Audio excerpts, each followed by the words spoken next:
മുതലപ്പുഴയിൽ സംഘർഷാവസ്ഥ തുടരുന്നു. 2 ഡ്രഡ്ജറുകളും എക്സവേറ്ററുകളും പ്രവർത്തിപ്പിച്ച് മണൽ നീക്കുക, മണൽ നീക്ക പ്രവർത്തനങ്ങൾ 20 മണിക്കൂറാക്കുക എന്നീ ആവശ്യങ്ങളാണ് മത്സ്യത്തൊഴിലാളികൾ മുന്നോട്ട് വയ്ക്കുന്നത്. കളക്ടർ സ്ഥലത്തെത്തി ഉറപ്പ് നൽകണമെന്ന് മത്സ്യത്തൊഴിലാളികൾ ആവശ്യപ്പെട്ടു.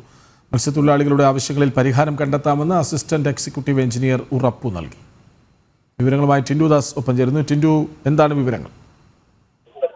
കൃഷ്ണരാജ്, കഴിഞ്ഞ 9 മണിക്ക്, അതായത് രാവിലെ 9 മണി മുതൽ തുടങ്ങിയ സമരം ഏതാണ്ട് 7 മണിക്കൂറുകൾ പിന്നിടുകയാണ്. ഉപരോധ സമരം ആരംഭിച്ചിട്ട് തിരുവനന്തപുരത്ത് നിന്നും കൊല്ലത്തേക്ക് പോകുന്ന തീരദേശ പാത പൂർണ്ണമായും അടച്ചുകൊണ്ടായിരുന്നു മത്സ്യത്തൊഴിലാളികൾ പ്രതിഷേധ സമരം നടത്തിയത്.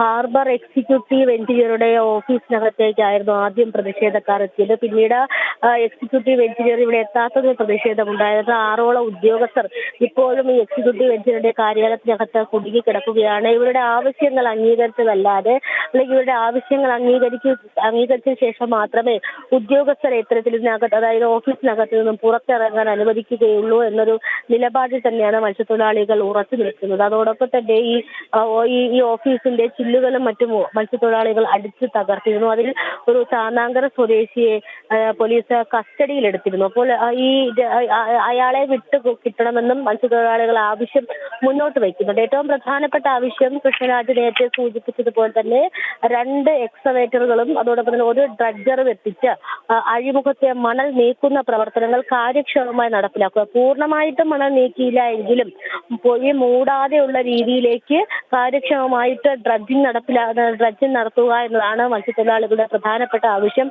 ചന്ദ്രഗിരി ഡ്രഡ്ജർ ഇവിടെ എത്തിയതിനു ശേഷം ഏതാണ്ട് 14 മണിക്കൂറോളം ജോലി ചെയ്തിട്ടുണ്ട്.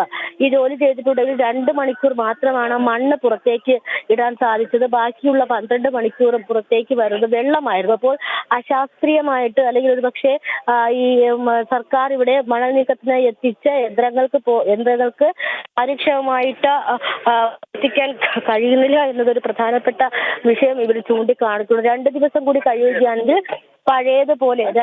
കൂടി കഴിയുകയാണെങ്കിൽ പഴയതുപോലെ ഈ അഴിമുഖം പൂർണ്ണമായിട്ട് മണൽ കൊണ്ട് മൂടാനുള്ള സാധ്യതയും മുന്നിൽ കാണുന്നുണ്ട്. അപ്പോൾ ഈ മൺസൂൺ തുടങ്ങുന്നതിന് മുന്നേ അഴിമുഖത്തിന്റെ ആഴം കൂട്ടി ഇവർക്ക് പുറത്തേക്ക്, അല്ലെങ്കിൽ കടലിനകത്തേക്ക് പോകാനുള്ള രീതിയിൽ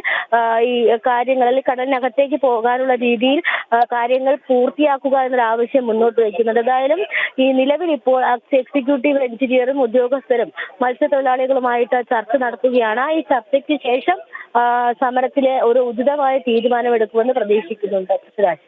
ടിൻഡു ദാസാണ് വിവരങ്ങൾ നൽകിയത്.